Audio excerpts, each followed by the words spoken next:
ডাক্তারবাবু, ডাক্তারবাবু একটিবার উঠে বসার চেষ্টা করুন না। দেখে দেখে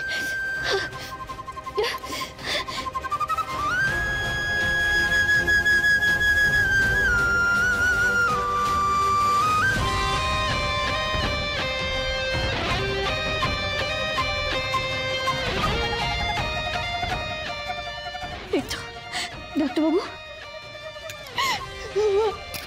ওনার তো জ্ঞানই ফিরছে না। আমি ওনাকে এখান থেকে বের করবো কি করে? সাহায্য করো। তুমি তো কোনো বিপদে আমার হাত ছেড়ে দাওনি। আমার ভক্তিতে সব সময় তুমি সাড়া দিয়েছো। আমার স্বামীকে রক্ষা করতে তুমি আমার সাহায্য করো।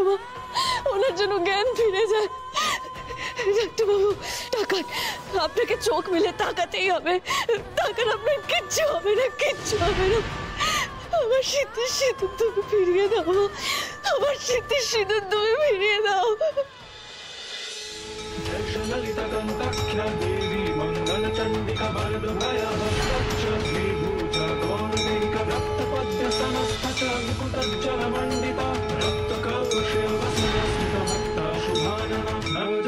संपन्न चारुभंगी ललित प्रभा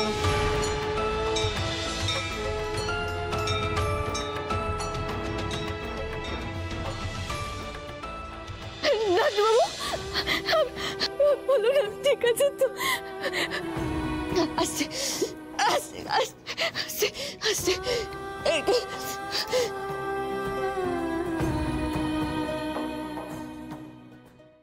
ঠিক আছে তো ডাক্তারবাবু? কোথায় দেবে? কুয়োর মধ্যে। আপনি কুয়োর মধ্যে লাফ মেরেছিলেন ডাক্তারবাবু। কুয়োতে লাফ মেরেছি? এটা আমি কেন করলাম? আগে আমাদের এখান থেকে বেরোতে হবে, তারপর আপনাকে আমি সব বুঝিয়ে বলছি। উঠুন দেখি, আসুন।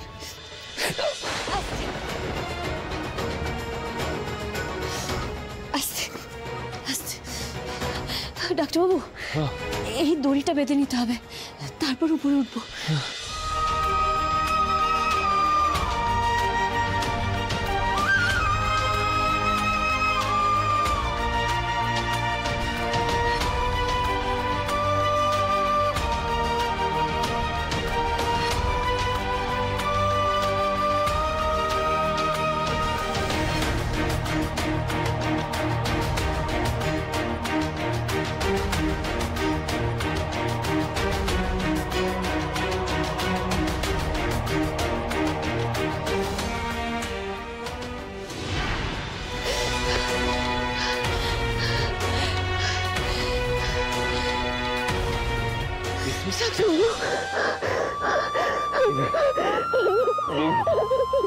শান্ত, শান্ত, তোর কিছু হয়নি। আমরা ঠিক আছি, আমরা ঠিক আছি। আমাদের কিছু হয়নি দেবী, আমাদের কিছু হয়নি, আমরা ঠিক আছি। ভাবছিলাম না আপনাকে কি করে বের করে আসবো। আমরা কিছু দেবী বলছি তো, সব ঠিক আছে, সব ঠিক আছে, সব ঠিক আছে, বিশ্বাস করে সব ঠিক আছে। আমরা কুয়োতে কি করে পড়লাম? তুমি এখানে কখন এলে? ভাগ্যিস আমি এসেছিলাম ডাক্তারবাবু, না তো জানতেও পারতাম না আপনি কুয়োতে ঝাঁপ দিয়েছিলেন।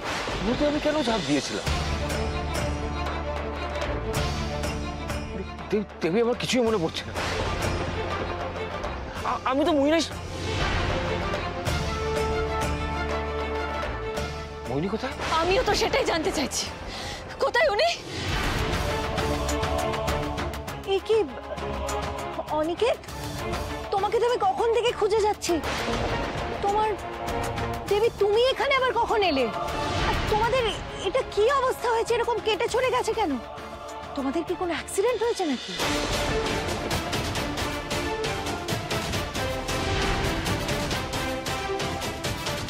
তার আগে আপনি আমার প্রশ্নের উত্তর দিন। আপনি তো ডাক্তারবাবুর সাথে এখানে এসেছিলেন, ডাক্তারবাবু কুয়োতে পড়লেন কি করে? আর আপনি তখন কোথায় ছিলেন? কি হলো বলুন।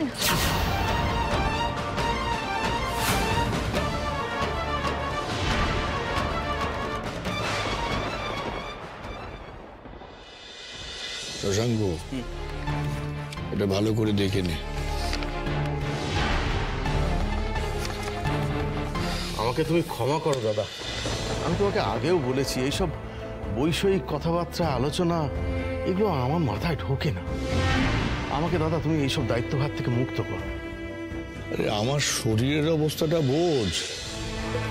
কদিন ধরেই তো দেখছি শরীরটা ভালো যাচ্ছে না। এত কিছু সামলাবে কি করে বলতো? এত বড় জমিদারি, গ্রামের নানান ঝামেলা, তারপরে খাজনা আদায়, এই সব কিছু তো আমি আর সামলাতে পারবো না। তুই একটু একটু করে বুঝে নে। আর তুই কি চাস এই জমিদারিটা আমাদের হাত থেকে বেরিয়ে যাক? চাস? তাহলে জন্মের অকর্মণ্য একটা। হাতের লক্ষ্মীকে কেমন ভয় ঠেলছে দেখো। যে ক্ষমতাকে পাওয়ার জন্য এতদিন ধরে আমি কত কি করেছি, সেই ক্ষমতাকে আমি হাতের বাইরে বেরিয়ে যেতে কিছুতেই দেব না। মামা,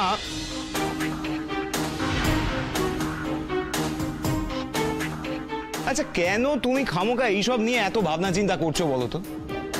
দেখো, ছোট মামা এসব সামলাতে পারবে না। তার চাইতে আজ এত বছর ধরে তোমার সঙ্গে থেকে থেকে তো আমি সব কাজকর্ম শিখেই নিয়েছি, তাই না? তুমি মনে হচ্ছে একটা কাজ করো না, সব দায় দায়িত্ব তুমি আমার নামে করে দাও। না না, তবে আর কোনো ভাবনা চিন্তা থাকবে না। অন্যের অধিকারের উপর নিজের অধিকারটা বোধহয় ফলানো ঠিক নয় দেবু।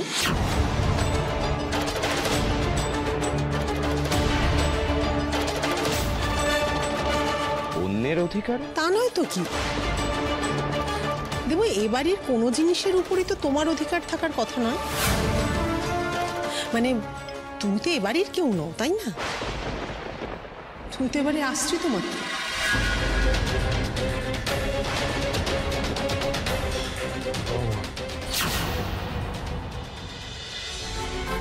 অনিকেত, তুমি তুমি কুয়োয় পড়ে গেলে কি করে? কি কি বাবা, তোমার কতটা মাথায় কেটে গেছে আমি তো বুঝতেই পারছি না তোমার সাথে কিভাবে এসব হলো। আমি যদি জানতাম যে তোমার সাথে এসব হবে আমি কোনোদিনও যেতাম না তোমাকে ছেড়ে। সেটাই তো আমি আপনাকে জিজ্ঞেস করছি, আপনি কোথায় গেছিলেন? আমার তো কিছু জিনিস অর্ডার করার ছিল কলকাতার থেকে, সেই জন্য সেটা কবে ডেলিভার হবে সে বিষয়ে আমি ফোনে কথা বলতে একটু দূরে সরে গিয়েছিলাম।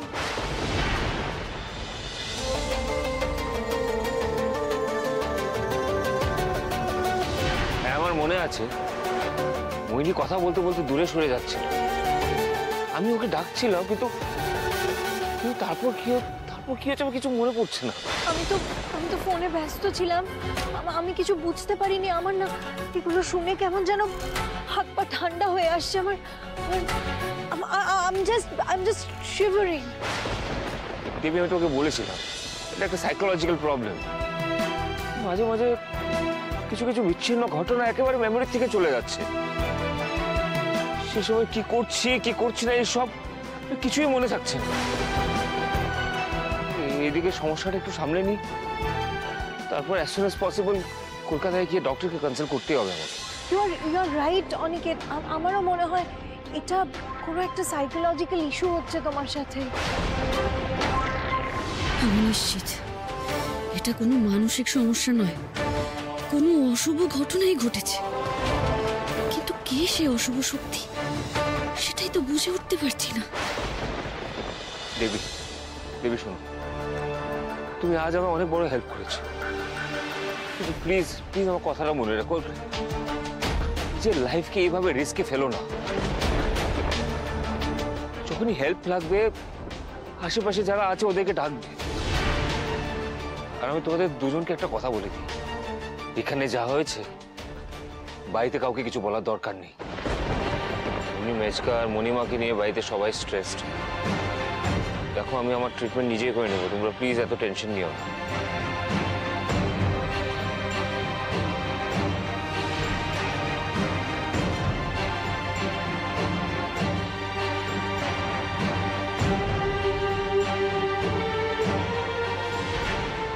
কে চাইছে ডাক্তারবাবুর ক্ষতি করতে? বারবার আঘাত হানছে কে?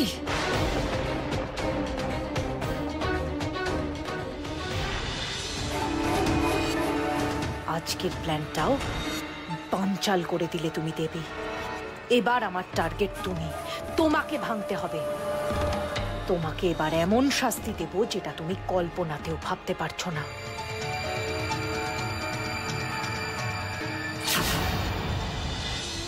রমা, কি বলছো কি তুমি? দেবু আমাদের আপন কেউ নয়। মা, আপন বললেই তো কেউ আর আপন হয়ে যায় না। আশ্চর্য কথা। আরে বাবা, এই বাড়িতে অনি, প্রসেন, ঋতুর যা অধিকার আর দেবুর একই অধিকার, এটা বললে তো আমি মেনে নেব না কিছুতেই। আর সব থেকে বড় কথা হলো, দাদা অসুস্থ বলে দু ভাইয়ের মধ্যে কথা হচ্ছিল, তার মধ্যে তো ও ঢুকে যেতে পারে না। মাইমা, আমার মা এই বাড়ির মেয়ে ছিল, মামাদের আপন বোন, আর সেই জন্যই এই বাড়িকে আমি কখনোই পর হিসেবে দেখিনি। মামারাও আমাকে সেরকম কিছু মনে করায়নি। আজ তুমি আমাকে এইভাবে ছোট করলে। আমি শুধুমাত্র তোমার ভুলটা ধরিয়ে দিয়েছি দেবু। দেখো, তুমি এই বাড়িতে তোমার পরিবার নিয়ে আছো, ভালো কথা, কাজকর্ম সামলাচ্ছ, সেটাও ঠিক আছে, কিন্তু তুমি যদি তোমার অধিকার দাবি করো তাহলে তো তোমার ভুলটা আমাকে ধরিয়ে দিতে হবেই দেবু।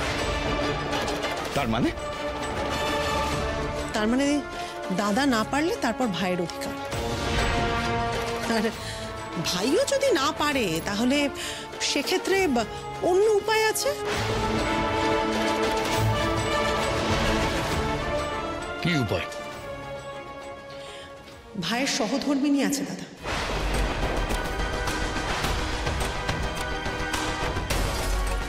সে তার দায়িত্ব পালন করবে। অসম্ভব। আমাদের বাড়ির কোনো মেয়ে বাইরে বেরিয়ে দায়িত্ব পালন করে না। অধিকার যে কার নেই সেটা তো মেজো মামার কথাতেই স্পষ্ট হয়ে গেল, তাই না ছোট মাইমা? আচ্ছা, কেন বলুন তো দাদা? বাড়ির মেয়ে বউরা যদি বাইরে গিয়ে সবকিছু করার ক্ষমতা রাখে তাহলে কেন সেই অধিকার পাবে না? বাড়ির বউ বলে কেন তাকে বঞ্চিত করা হবে দাদা, যোগ্যতা থাকা সত্ত্বেও? ছোট বৌমা, তোমার কথার উত্তর দেওয়ার জন্য আমি বাধ্য নই, আর তুমি আমার সঙ্গে এভাবে তর্ক করো না। রমা, এবার তুমি চুপ করবে? দাদার সঙ্গে এই বাড়িতে কেউ এভাবে কথা বলে না। তুমি কি সহবত ভুলে গেছো? সহমত মনে রাখা মানে তো চুপ করে থাকা। উচিত কথাও বলা যাবে না, তাই তো? না না, কোনটা উচিত কোনটা অনুচিত সেটা তুমি শিখিয়ে দেবো আমাকে। হ্যাঁ, আমার শরীর খারাপ বলে কি আমি একেবারে অথর্ব হয়ে পড়েছি? না না, কি বলেছিস কি তোরা? হ্যাঁ,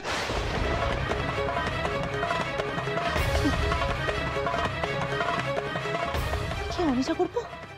তোমার মাথায় পট্টি বাঁধা। দেবী, তোমার হাতও তো কেটে গেছে দেখছি, তোমরা কি কোথাও পড়ে গেছিলে নাকি? না, মানে কাদায় স্লিপ কেটে পড়ে গেছি, তাই একটু চোট লেগেছে। অনি, এক মিনিট। তুই তো বেরোলি মোহিনীর সঙ্গে আর পড়ে গেলি দেবীর সঙ্গে। মোহিনী তো ঠিকই আছে দেখছি। তো দেবীর বেরোনোর কি দরকার ছিল শুনি? ও না না না, ওই নজরদারি করতে বোধহয় তোমাদের পিছু নিয়েছিল, তাই না? আসলে দেবীর তো অনেকে ওই হাতের মুঠোয় রেখে দেওয়ার অভ্যেস, তাই না? আমাদের কথা বাদ দাও। ঢোকার সময় শুনলাম চিৎকার চেঁচামেচি হচ্ছে। কি হচ্ছেটা কি? ছাড় ওসব, ছাড়। তোর তো মাথায় ভালোই চোট লেগেছে। দেবীর হাতে যা, তোরা ঘরে গিয়ে ওষুধপত্র। দেবী, যা, ওকে নিয়ে ঘরে যা। এক মিনিট, আমার তোমাদের সবার সাথে একটু দরকার ছিল, মানে তোমাদের সবাইকে একটা জিনিস। এক মিনিট। হ্যাঁ, হ্যালো। হ্যাঁ, এটা দেবরায় বাড়ি। আপনি এসছেন? আমি আসছি। মোহিনী কোথায় গেল? কার ফোন ছিল? আমি গিয়ে দেখছি। আসুন, দেখে আনবেন। হ্যাঁ,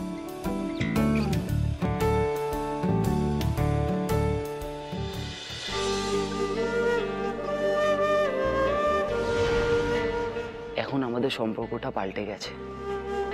তুমি আর আমি এখন একে অপরকে ভালোবাসি।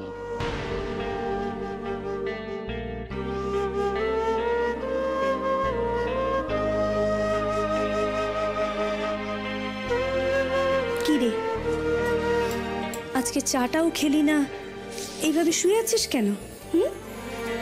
ভালো লাগছে না কিছু। এই তুই আমার মেয়ে? হ্যাঁ, এক রাত বাবা জীবন কথা বলেনি বলে কেঁদে কেটে একসা। আরে বাবা কোনো কিছুতে ব্যস্ত আছে হয়তো, সেই জন্য ফোনটা ধরতে পারেনি। তুই এক কাজ কর, তুই ঘরে বসে চোখের জল নষ্ট না করে যা না ওই বাড়িতে যা, মুখোমুখি কথা বল, ব্যাস তাহলে ঝামেলা মিটে গেল। না মা, ওই বাড়িতে গেলে সবাই অসন্তুষ্ট হয়, কথা শোনায়। তাতে আমাদের বইই গেল। আরে বাবা আজ নয় কাল তুই ওই বাড়ির বউ হয়ে যাবে। আজকে কে কি বললো তাতেও তো মাথা ঘামাস না তো। দুদিন পর দেখবি তারাই তোকে বউ বলে বরণ করে ঘরে তুলছে, বুঝেছিস? এখন চোখের জল মোচ মোচ, চাটা খেয়ে আমার সাথে চল। আমি তোকে এত সুন্দর করে সাজিয়ে দেব যে বাবা জীবনে তোকে দেখেই কথা আটকে যাবে। হ্যাঁ নামিয়ে নিন না, নামিয়ে নিন, চলে আসুন। হ্যাঁ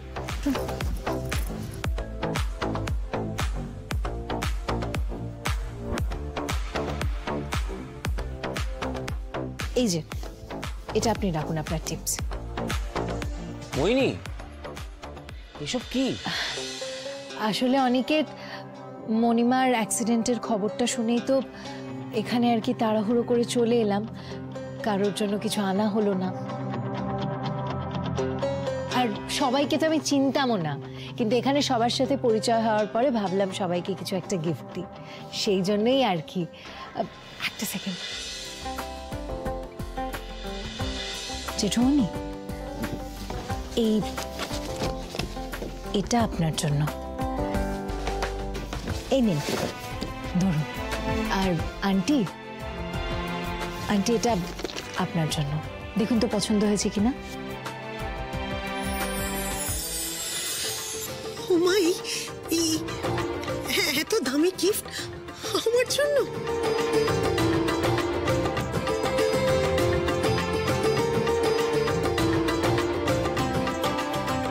আন্টি দামের কি আছে, আপনার পছন্দ হয়েছে সেটাতেই আমি খুব খুশি। আপনার ভালো লেগেছে, আমার খুব ভালো লাগছে। শোনো, খুব ভালো লাগছে। ছোট কাকা, আপনি তো গান বাজনা ভালোবাসেন, আমি সেটা শুনেছি, কিন্তু আর এর থেকে ভালো কিছু আমার মাথায় এলো না। দেখুন তো পছন্দ হয়েছে কিনা। আমার জন্য? হ্যাঁ খুব ভালো হয়েছে।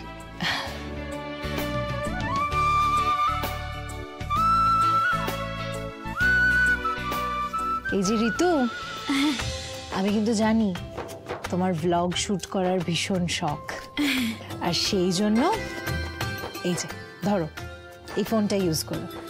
ওয়াও মোহিনী দি, এটা তো খুব খুব দামি ফোন, আর আমার কতদিনের স্বপ্ন তুমি জানো। থ্যাংক ইউ সো মাচ মোহিনী দি। আর এটা আপনার জন্য। আর কত হাতে লিখে হিসেব করবেন, এবার ল্যাপটপে হিসেব করবেন আর আপনার সব ডকুমেন্ট সেভও করে রাখতে পারবেন।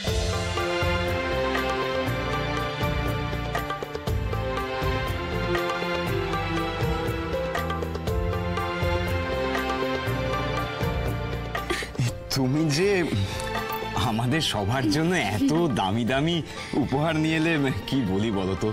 অনির বন্ধু হয়ে তুমি যে আমাদের কার কোনটা পছন্দ, কার কি সুবিধে সব মনে রেখেছো, তো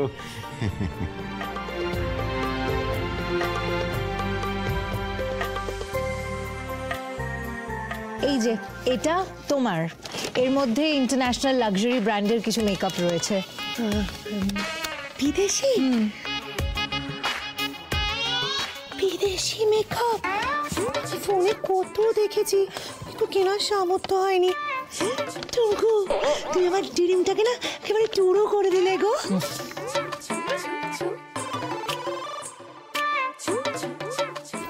বলছি যে আমাদের তাতান সোনা কোথায়, ওকে তো দেখতে পাচ্ছি না। ও তো ঘুমাচ্ছে। ও, ওর জন্য আমি একটা গিফট এনেছিলাম, মানে এর মধ্যে একটা রিমোট কন্ট্রোল কার আছে, আমার মনে হয় এটা ওর খুব পছন্দ হবে। আমি দিয়ে দেবো উঠলে। Thank you. মোহিনী, তোমার এই গিফটগুলো খুব এক্সপেন্সিভ, এসব আনার কি দরকার ছিল? দেখো, নো অফেন্স, কিন্তু এসব আমরা অ্যাকসেপ্ট করতে পারবো না।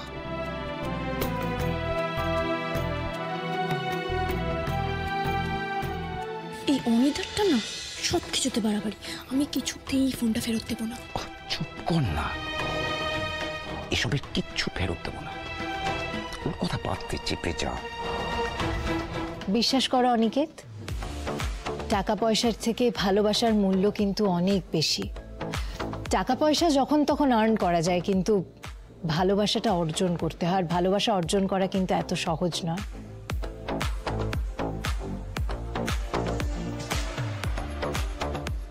তোমার বাড়ির প্রত্যেকটা মানুষের কাছে আমি যে ভালোবাসা পেয়েছি, যে আপন ভাব পেয়েছি, তার মূল্য আমার কাছে অনেকটা বেশি। সেটা গিফটস দিয়ে তুলনা করা যায় না, মানে সেটা গিফটসের সাথে তুলনা করা যায় না।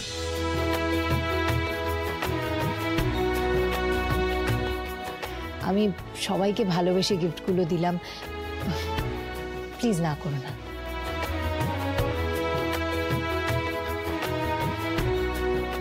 প্রসেন, এটা তোমার জন্য, দেখো তো পছন্দ হয় কিনা।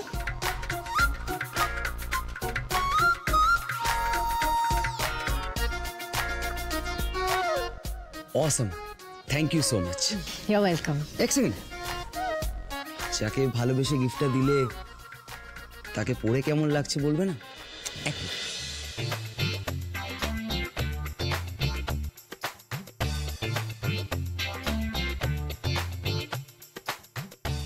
কি পছন্দ হয়েছে? কেমন লাগছে আমায়? তোমার যে পছন্দ হয়েছে এটা দেখেই আমি খুব খুশি হয়েছি।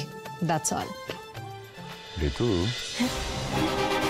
তোর দাদা তো কাল অব্দি দেবীর ওই বোন কলির পেছন পেছন ঘুরছিল, আর আজ একেবারে মোহিনীতে মজা এলো। আরে যা হয়েছে ভালো হয়েছে। একে তো একটা বিকেরি এই বাড়িতে আছে, তার উপর দিয়ে যদি আরেকটা বিকেরি আসে, না না না, মোহিনী ইজ ফার বেটার। আর আমার দাদা যদি মোহিনী থেকে পটাতে পারে তাহলে তো এই বাড়ির সবার ভালো।